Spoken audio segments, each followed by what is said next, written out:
penyebaran wabah COVID-19, pengusaha juga dihadirkan kecemasan begitu ya, menyusul THR tunjangan hari raya karena sebentar lagi kita menghadapi bulan suci Ramadan dan juga diakhiri dengan adanya perayaan Hari Raya Idul Fitri. Nah, seperti apa kecemasan memang pengusaha yang saat ini sedang bingung karena di beberapa daerah pun banyak pengusaha yang memberhentikan usahanya karena adanya wabah COVID-19. Kali ini dalam Indonesia Menyapa Malam, saya Silvian Sori akan menemani Anda di pukul 23 waktu Indonesia Barat. Berbincang bagaimana tentang aturan pembayaran THR bagi pekerja karena dampak dari pandemi virus corona atau COVID-19. Kali ini kita akan berbincang bersama Sekjen DPP Asosiasi Serikat Pekerja Indonesia, ASPI, Sabda Pranawajati. Kita sapa terlebih dahulu. Selamat malam. Selamat malam, Mbak. Sabda, kabar baik? Baik, baik. Baik, di ujung tapi saya mau koreksi dulu nih. Jadi singkatannya bukan ASPI, tapi Aspek Indonesia. Oke, Aspek Indonesia. Betul. Ya, kami koreksi ya Pak Sabda ya, Aspek Indonesia. Betul, makasih. Nah, di satu telepon juga ini Pak Sabda, kita juga tersambung dengan Dewan Penasehat Himpunan Peritel dan Penyewa Pusat Perbelanjaan. Ini ada Hipindo, ada Tutum Rahanta. Kita sapa juga Pak Sabda, selamat malam. Ya, malam. Pak Tutum, Tutum. kabar baik, Pak Tutum? Pak Silvi, Ya, malam. Tutum. Kabar baik ya malam hari ini ya? Baik, alhamdulillah. Baik. Baik, saya beralih ke Pak Tutum terlebih dahulu ya Pak Sabda. Ini Ya, silakan. ada COVID-19 Pak Tutum. Pengusaha beberapa di Indonesia ini juga sudah mengeluhkan dengan keuntungannya. Kalau dari Pak Tutum sendiri, bagaimana iklim usaha di tengah virus corona sebelum kita masuk dalam THR Pak Tutum? Ya, saya kira sejak larangan untuk bepergian, seruan untuk tidak berkumpul, seruan-seruan untuk tidak berkerumun, jangan ke tempat keramaian. Saya kira saat itu juga semua pusat belanja drop pengunjungnya. Nah, kami memang tidak disuruh untuk tutup sebetulnya. Iya. Tetapi layak nggak kita orang seruan pemerintah daerah meminta kita tidak boleh keluar rumah, meminta kita tidak boleh berkerumun, meminta tidak boleh nongkrong-nongkrong, tetapi kami tetap buka toko yang tidak ada pengunjungnya gitu. Yang sebetulnya kalau logika buka toko ini kan ingin mengundang pengunjung gitu. Iya. Jadi sangat bertolak belakang kan akhirnya kan. Nah, akhirnya dengan terpaksa juga kami sudah melakukan penutupan dari sebetulnya akhir minggu lalu gitu. Baru minggu lalu ya? Iya, tetapi beberapa minggu sebelumnya juga memang sudah tidak ada yang keluar rumah kecuali hanya beli barang kebutuhan pokok yang memang tetap buka diri gitu, tidak tutup, dan farmasi gitu Mbak Silvi. Walaupun memang tidak ada himbauan untuk menutup, tetapi para pengusaha terutama yang pusat perbelanjaan diperintahkan tutup itu yang disebutkan itu hanya bioskop, gitu, mainan anak-anak gitu. Tetapi yang namanya toko baju tidak disuruh tutup, tidak ada dalam pelarangan itu. Jadi memilih untuk tutup karena tidak ada pengunjung juga ya Pak Tutum ya? Satu, kedua juga akhirnya apa? Dengan transportasi yang terbatas, dengan segala ruang gerak orang terbatas, kami itu sangat kasihan dengan karyawan-karyawan kami. Iya. Kan mereka kan datang harus dengan pakai kendaraan umum. Terus jam kendaraan umum itu terbatas, akhirnya harus berdesak-desakan.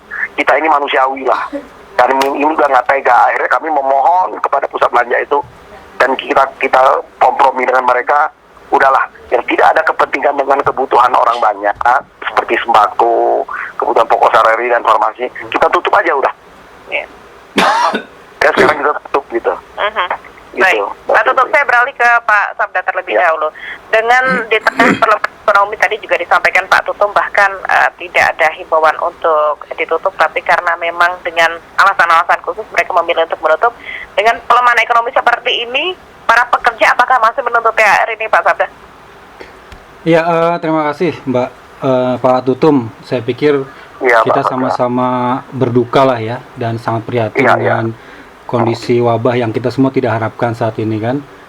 Saya pikir tidak ada satu orang pun yang mengharapkan ini terjadi, dan tentunya saya secara pribadi maupun organisasi Serikat Buruh Seluruh Indonesia mengucapkan turut berduka-cita terhadap para korban dan juga khususnya tenaga medis yang luar biasa ya, karena kami di Aspek Indonesia juga punya anggota dari tenaga medis dan sudah ada yang masuk karantina juga karena dampak itu.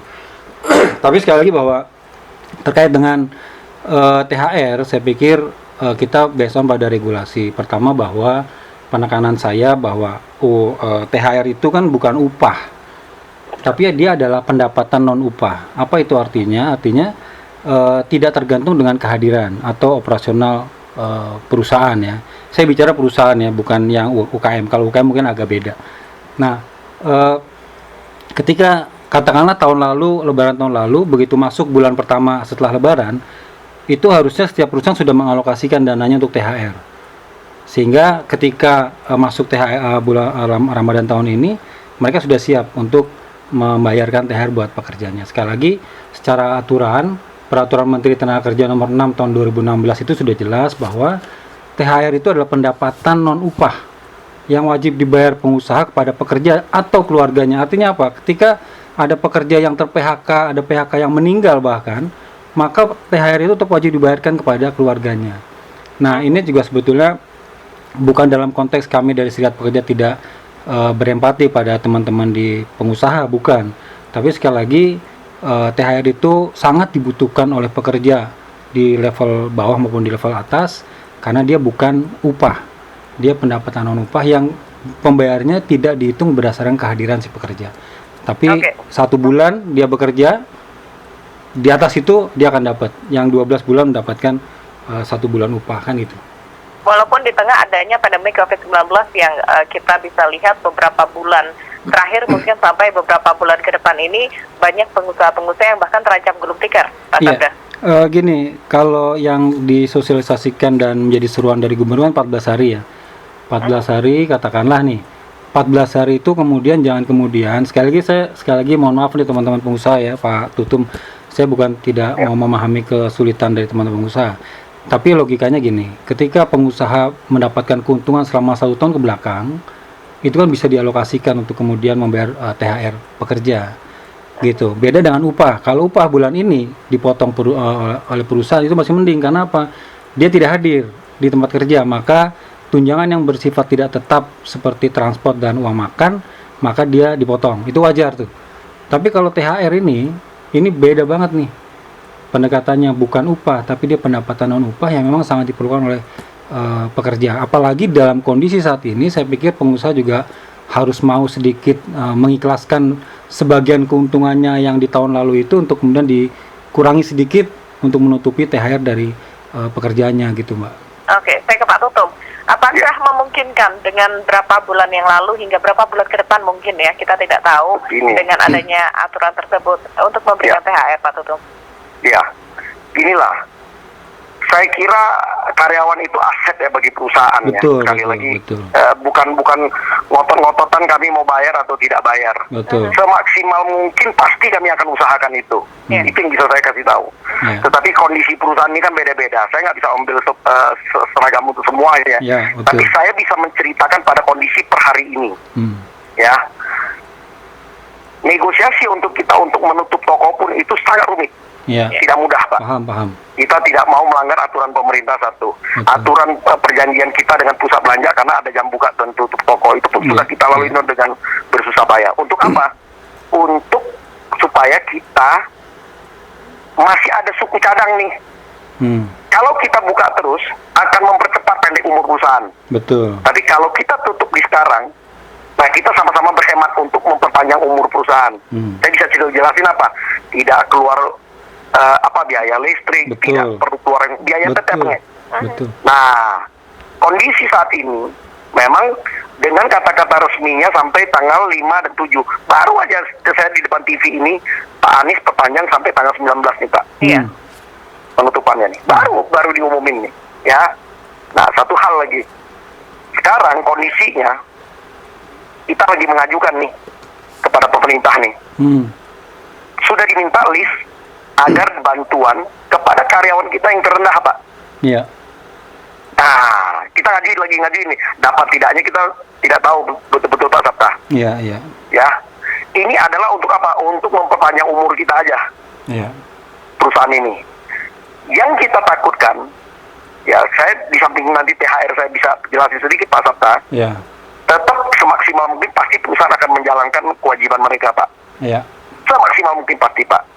Tetapi yang saya takutkan, ini sebelum ini pun udah pada kolaps duluan Pak. Karena saya bukan, Pak Sabta katakan betul bahwa setiap perusahaan mencadangkan untuk THR. Ya kan Pak? Iya. Keadaan kondisi retail saat ini, saya karena kondisi orang retail nih Pak. Iya. Saya bisa jelasin Pak. Sektor tertentu, retail ini terbagi beberapa kelas Pak. Iya, Ada betul. food, ada non-food, ada F&B gitu yang Iya, di kelompok iya. kita besar ini Pak. Ya, yang kondisi food masih oke lah Pak. Mereka tidak mengajukan permintaan yang BLT yang Iya. lagi diminta daftarnya nih Pak. Iya. Karena masih ada penjualan. Saya katakan makanya tidak seragam semua. Ada yang masih bagus Iya. berjalan Pak. Karena memang keperluan kebutuhan pokok masyarakat sehari-hari, walaupun waktu panik buying seakan omsetnya mereka naik. Betul. Sekarang agak turun udah mulai. Karena udah ada stok di rumah nih. Datang ke toko pun udah gak mau nih sekarang nih. Kecuali masih minimarket yang jamnya dibatasin lah bukanya. Karena udah mulai nggak boleh buka, jamnya dibatasin. Karyawan kita juga bingung tuh. Iya. Padahal pengen bosnya udah berjualan dan melayani masyarakat Pak. Iya. Itu satu. Yang namanya toko baju Pak, udah dari tahun ke tahun yang lalu Pak, udah sepi banget. Iya. Memang udah mulai banyak yang nutupin karena memang juga ya ya masalahnya. nggak ada corona pun ada masalah Pak Sabta. Iya. Pak Sabta pasti paham lah. Ya, dari online Ada itu yang ya. namanya online, ada yang ini, ada yang itu. Memang menyusut bisnisnya yang Dep Store ini. Apalagi F&B Pak, Ya. makanan. Saat ini masih ketolong sedikit aja mereka bisa buka dapur sentral tempatnya Pak, central kitchen. Yang kalau namanya tunggu orang datang makan udah nggak ada yang mau datang Pak. Karena datangnya dagangnya harian ke harian gitu. Iya. Sampai karyawannya lu sedih lihat dia, bosnya sediain bahan baku, nggak ada yang belanja Pak. Nah, untunglah karyawan kita nih, yang ikut kita nih kan bukan orang sehari dua hari Pak Sabta. Iya. Karyawan itu melihat kita, keadaan kita yang biasa tiap hari layanin orang dengan baik, ini itu begitu beramai, begitu banyak. Dia sekarang tiap hari nepok nyamuk. Kasihan kita. Jadi saya hanya bisa jelaskan kondisi saat ini. Tetapi kalau dibilang THR, saya kira kalau yang memang masih kuat, mereka akan pasti lakukan Pak. Mereka juga sangat sayang dengan karyawan yang kalau keadaan mau pulih kembali, mereka cari karyawan baru, mereka akan lebih sulit Pak. Bangkrut pasti perusahaan itu. Oke. Iya. Kosnya sangat tinggi. Ya, Pak Tutum tadi mengatakan kalau yang kuat bisa membayarkan begitu, tapi yang lemah Pasti, merupakan gulung tikar. Kira-kira yang paling mungkin terdampak begini. ini apa saja Pak Tutum? Yang paling mungkin lemah untuk membayar THR? Yang non-food, Yang non-food ya? iya. Yang non-food. Sama F&B. Kalau kita cerita supermarket masih susu lah. Karena kebutuhan pokok kan, walaupun dia di mall itu hanya buka di area basement, dikasih akses masih sampai detik ini. Karena pemerintah pun nggak boleh tutup gitu. Farmasi masih oke. Karena kebutuhan vitamin dan apa-apa naik mereka. Ya. Saya kira itu nggak ada masalah kelompok itu. Yang kelompok yang baju, kelompok yang tertentu yang tidak ada kain, apalagi bioskop Pak.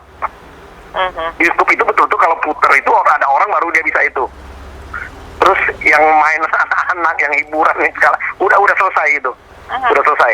Baik, Pak Sabda, ini Ya. tadi sudah sedikit digambarkan Pak Tutum begitu ya. Iya, Bahkan ketika pengusaha yang kuat ini pasti diyakinkan akan memberikan THR. Jika nantinya ada opsi penundaan pembayaran THR atau mungkin ada regulasi selanjutnya, mana yang paling bisa diterima para pekerja? Pertama gini, saya dari awal tadi katakan bahwa kita nggak bisa generalisir ya, bahwa untuk UKM beda lah. Ya saya nggak tahu nih Pak Tutum nih klasifikasi usahanya apa. Tapi dalam konteks secara umum Mbak dan Pak Tutum, kebetulan saya anggota dari Aspek Indonesia itu ada sektor retail juga, ada Giant, Hero, Guardian, Ramayana, macam-macam lah. Dan Mitra 10 juga anggota Aspek Indonesia. Nah itu kondisinya sangat miris karena mereka tetap harus bekerja di saat semua orang stay at home gitu ya. Nah ini kan juga satu tantangan tersendiri buat si pekerja untuk kemudian atas nama loyalitas dia tetap bekerja untuk kepentingan perusahaan. Maka yang saya katakan tentunya saya tidak mengeneralisir, saya sekali nggak tahu Pak Tutum klasifikasinya seperti apa. Tapi kalau yang sifatnya UKM seperti itu saya pikir bisa dinegosiasikan. Dan pemerintah juga tetap harus ngambil peran dalam hal ini. kan sudah banyak stimulus-stimulus yang diberikan kepada pengusaha nih dalam konteks penanganan wabah COVID ini kan. Nah itu harus bisa dimanfaatkan juga sama teman-teman. Dalam konteks yang lain, perusahaan-perusahaan yang mampu khususnya lah ya, ini jangan kemudian dalam tanda kutip ya, sekali mohon maaf nih, manja gitu. Baru 14 hari ada dampak seperti ini, terus terkesan 360 hari sebelumnya seperti nggak ada penghasilan, seperti nggak ada keuntungan yang bisa dibagi ke pekerjaannya.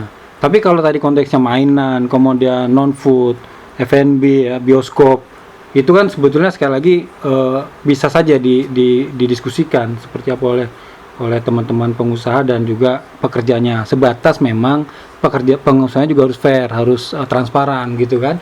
Jangan kemudian ketika pengusaha dapat untung gede di tahun-tahun lalu, kita juga pekerja nuntut gaji juga susah, kenaikan gaji. Begitu kondisinya seperti sekarang, semuanya dirugikan, kemudian kita juga menjadi pihak yang paling terdampak gitu. Oke, baik. Pak Sabda dan Pak Tutum, kami juga undang pendengar ya pada kesempatan malam hari ini.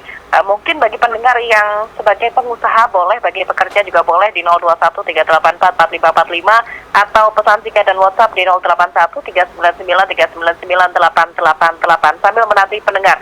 Pak Tutum, saya agak sedikit tertarik dengan bahasa stimulus bagi para pengusaha. Apakah dengan adanya stimulus-stimulus yang diberikan oleh pemerintah ini juga bisa menutup, kalau kita katakan, kerugian atau pengurangan keuntungan dari adanya wabah pandemi ini?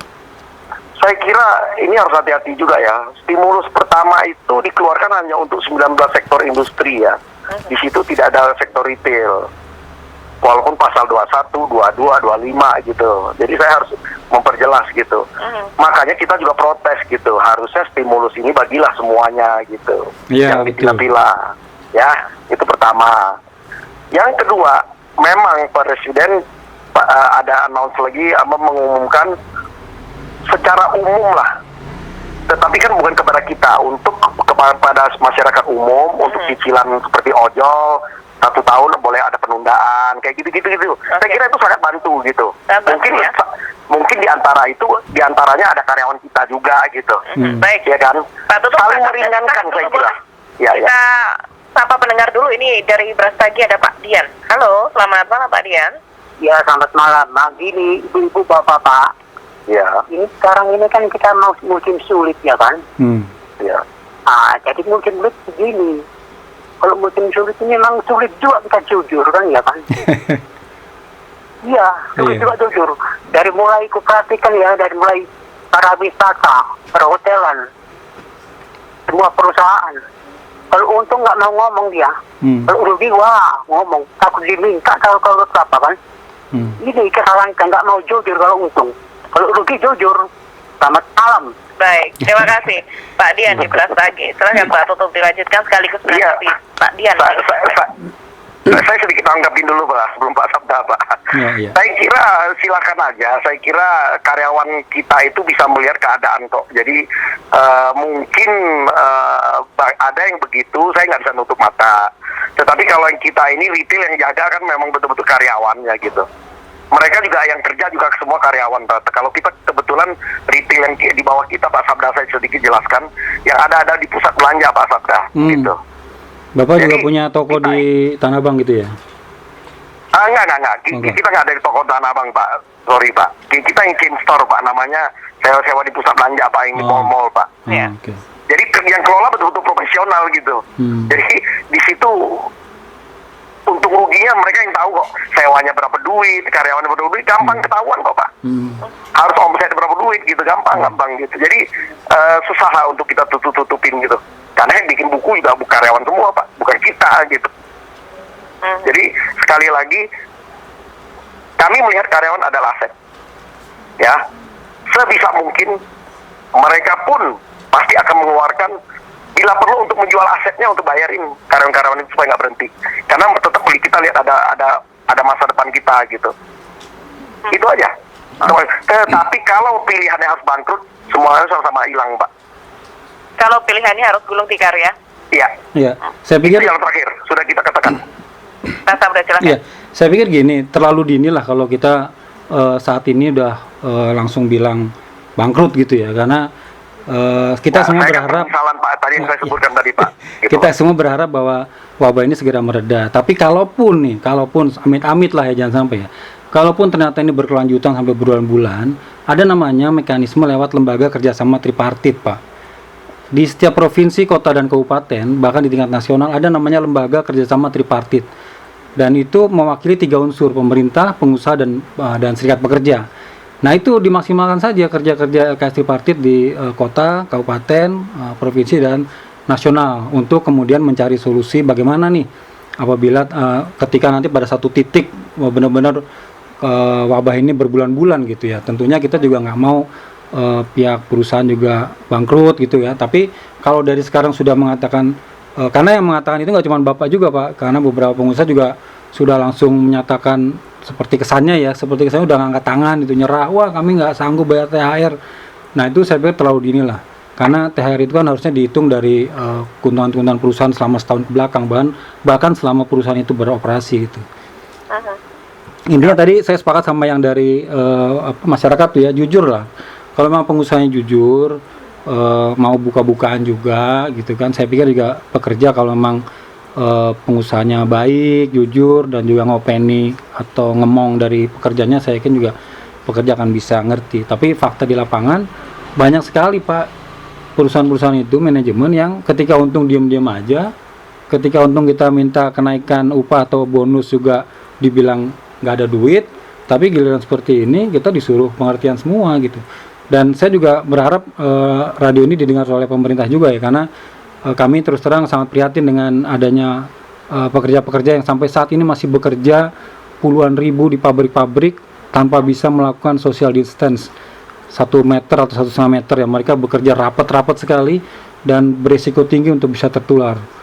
Nah itu kan juga perlu menjadi pertimbangan, termasuk di sektor retail. Walaupun sudah ada pengurangan jam operasional, tapi hampir mayoritas perusahaan retail juga tetap memberlakukan pekerjaan yang tidak social distance dan juga masih minim dalam memberikan fasilitas terkait dengan alat pelindung diri. Tidak ada hand sanitizer, tidak ada masker, dan tidak dicek suhu badan segala macam. Tapi nanti begitu sakit disuruh tanggung sendiri nanti kita kan gitu. Nah ini saya pikir dalam konteks wabah kali ini kita butuh kepedulian semua pihak lah. Pengusaha juga menunjukkan kepeduliannya, pemerintah juga serius dalam menangani ini, pekerja juga tentunya dalam forum-forum yang memang sudah ada dijamin sama undang-undang, yaitu lembaga kerjasama tripartit provinsi, kota dan kabupaten dan nasional, itu bisa membicarakan nanti ketika wabah ini berkelanjutan berbulan-bulan.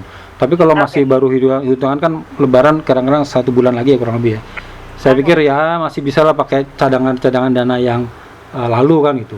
Untuk cadangan dana ya.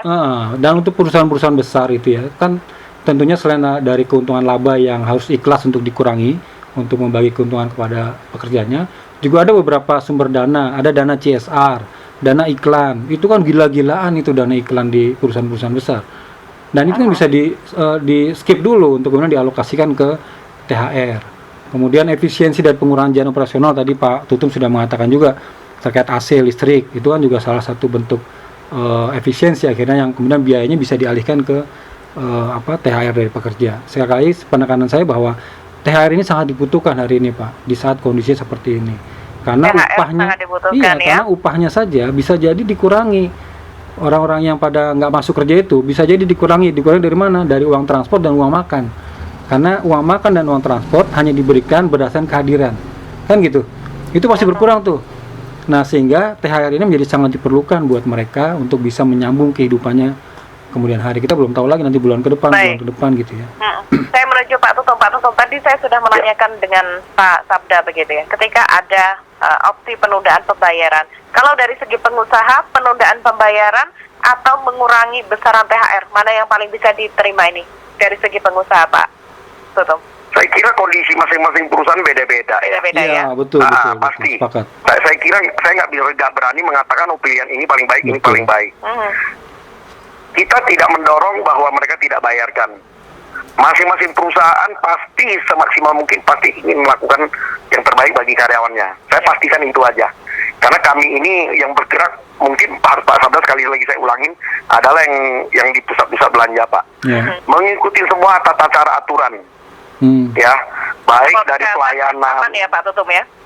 Coba aja lihat ke pusat belanja yang maksudnya supermarket sudah dibikin garis-garis batas ya cara berdirinya. Mereka juga tidak terima cash sekarang, mau transfer. Kartu kreditnya mereka nggak boleh pegang gitu. Sekali lagi. Itu udah berlaku di semua pusat perbelanjaan ya? Belum juga ya? Makanya umumnya sudah melakukan itu Pak. Kalau terpaksa pun mereka ada alat cara pegangnya Pak, gitu Pak. Ya, tapi di minimarket belum tuh. Ya, jadi saya hanya bisa mengatakan apapun kita lakukan yang terbaik bagi karyawan kita Pak. Itu sekali lagi aset Pak. Iya betul, sepakat. Jadi kita tidak ingin hanya bermain-main dengan ngumpet-ngumpet beralasan loh karyawan bisa yang terbaik, dia lihat kita bos yang nggak loyalitas sama dia udah pindah Pak, cepet-cepet Pak. Kita cari yang baru lagi setengah mati Pak. Saya bisa menjamin itu aja. Oke, bisa dikatakan hubungan simbiosis mutualisme ya antara pengusaha dan juga karyawan ini ya, saling membutuhkan.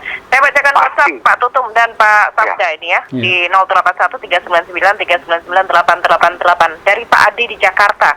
Pegawai harus mau ikhlas berapapun yang diterima, berapapun jumlahnya, karena itulah rezeki di tengah masa ekonomi sulit saat ini. Ada juga dari Ibu Ika di Probolinggo. Assalamualaikum warahmatullahi wabarakatuh.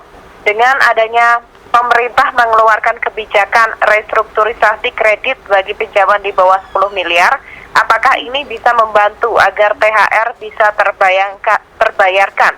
Saya kasihan dengan teman-teman buruh yang sudah gajinya tiap hari dipotong tetapi tidak bisa mendapatkan THR. Bisa ditanggapi Pak Tutum terlebih dahulu, silakan. Iya, saya mungkin harus dipahami sekali lagi, mungkin yang dimaksud mungkin perusahaan-perusahaan yang itu harian atau apa ya. Kalau kita umumnya secara umum kita punya bulanan pasti. Ya, karena kita karyawan tetap jaga toko itu, kasir mana bisa harian sih? Nggak ada gitu. Yang jaga-jaga itu semua mereka punya skill masing-masing sendiri. Kita latih sampai mereka memahami pekerjaan kita pun perlu proses waktu yang panjang.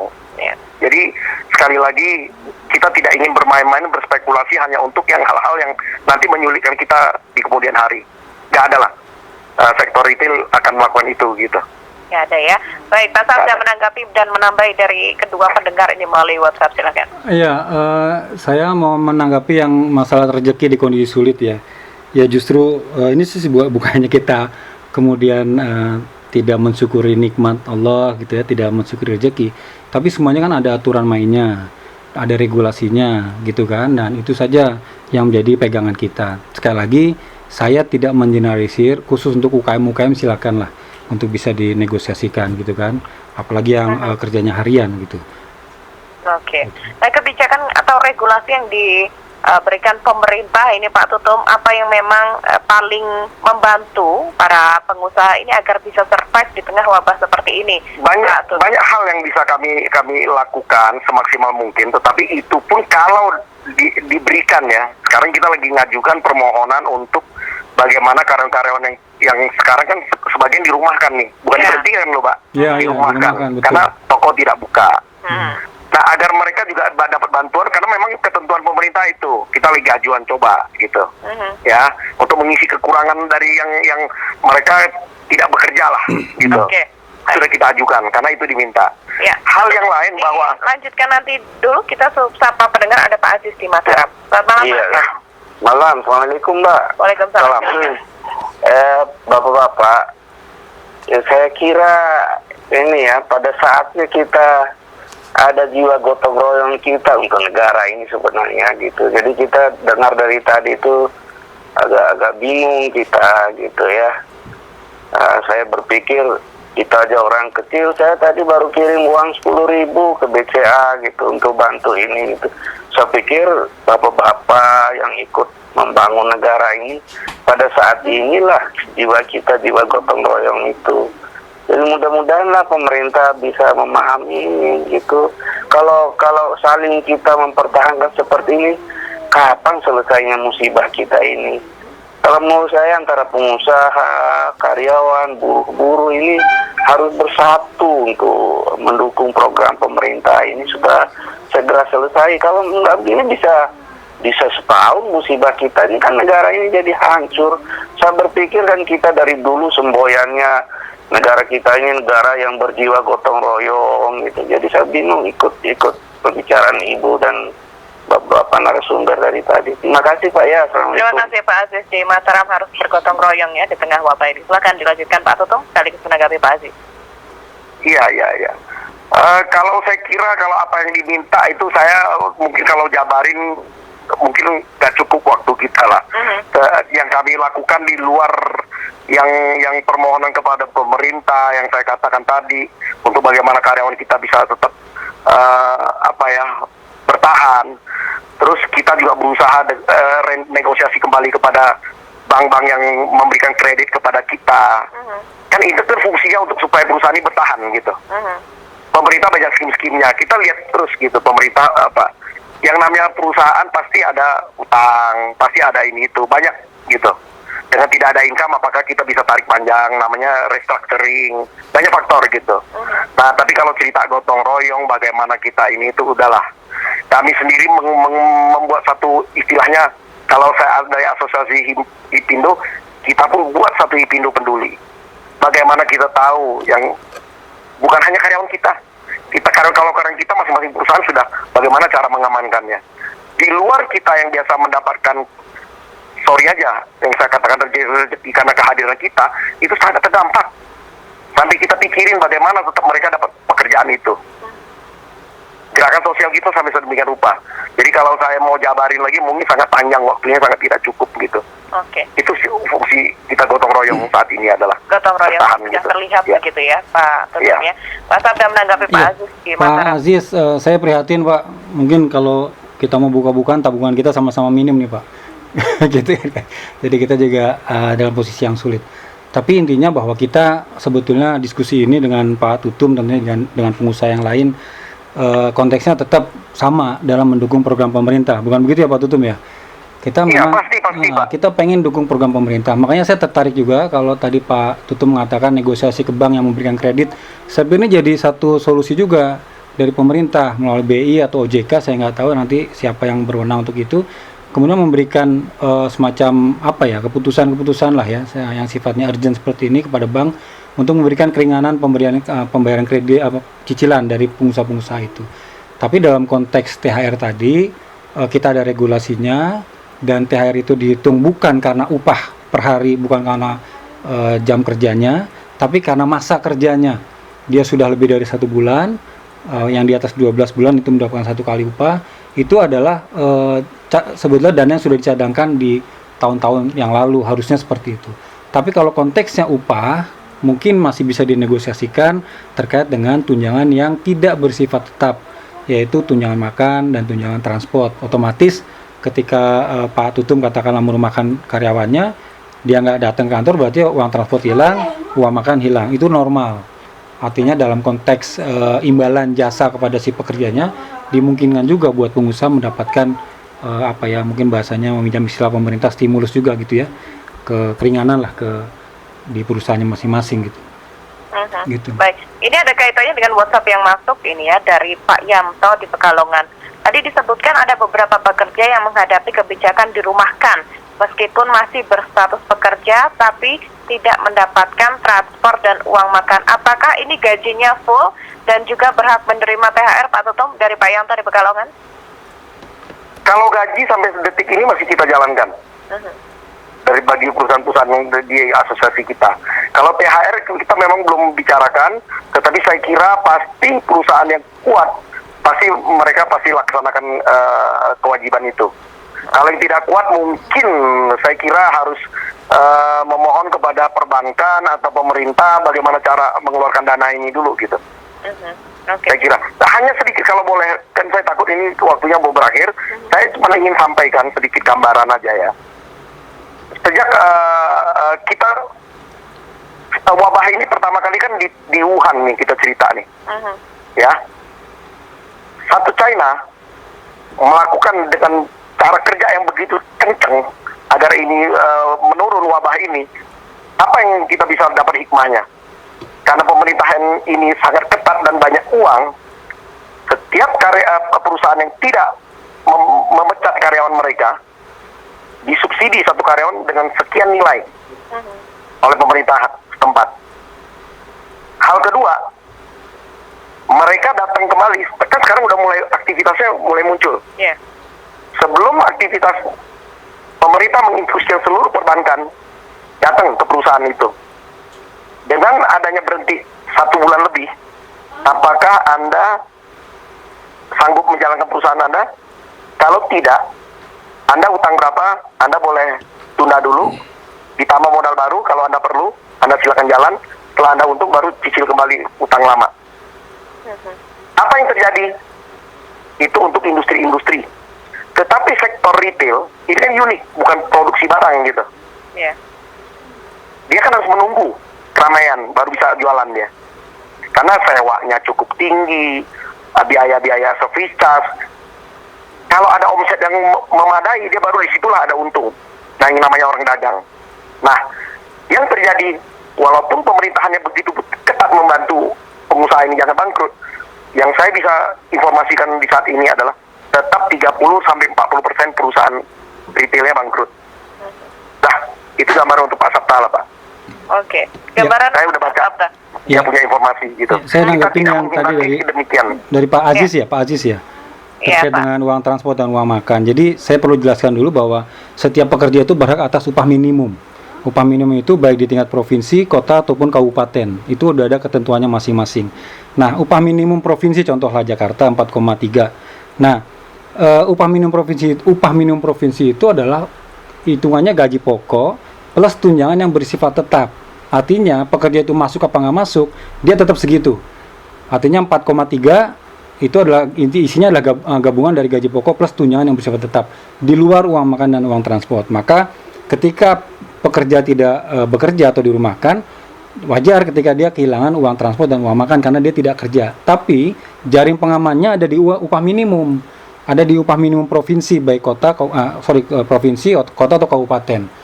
Itu jaring pengamannya di situ. Jadi nggak boleh kurang dari situ. Makanya kalaupun ada pengurangan uang transport dan uang makan, itu tidak akan mengurangi nilainya dari nilai upah minimum di wilayah tertentu. Dan upah minimum itu adalah sekali lagi jaring pengaman, ditetapkan oleh pemerintah sebagai jaring pengaman untuk memastikan bahwa pekerja itu bisa melanjutkan hidupnya selama 1 bulan ke depan. Bahkan sebetulnya kalau konteks upah minimum itu hanya untuk pekerja lajang, gitu kan. Lalu bagaimana dengan yang berkeluarga? Yang berkeluarga kadang juga perusahaan-perusahaan memberikan upah hanya sebatas upah minimum. Jadi bisa dibayangkan harusnya upah minimum itu adalah jaring pengaman untuk pekerja yang lajang, tapi karena pekerja berkeluarga dan tetap dibayar upah minimum, pasti akan gali lubang tutup lubang tuh. Nah, kondisi inilah yang kemudian harus juga menjadi perhatian dari pengusaha-pengusaha ini untuk bisa tadi sama-sama memberikan kepeduliannya kepada pekerja dalam kondisi sulit. Ini paling sulit, Pak, kondisi ini. Paling sulit. Mungkin kalau pengusaha-pengusaha masih punya dana tabungan ya. Tapi kalau pekerja di level bawah, itu mau buat makan aja udah susah, pasti susah. Karena udah gali lubang tutup lubang gitu. Baik, Pak Tutum dan juga Pak Sabta, terima kasih. Ini diharapkan menjadi pedoman dan kita lihat nanti apakah pengusaha dan juga mudah-mudahan pemerintah mendengarkan juga nih usulan dari pengusaha ya supaya dapat stimulus lanjutan lah setelah dari perbankan. Terima kasih. Terima kasih perbincangan malam hari ini. Selamat malam, selamat beristirahat. Ya, pendengar, demikian tadi di segmen pro kontra ya, diharapkan dengan adanya kerjasama antara pengusaha, pekerja ini ya, dan juga nanti kita nantikan kebijakan dari pemerintah terkait aturan pembayaran THR bagi pekerja dampak dari pandemi virus COVID-19.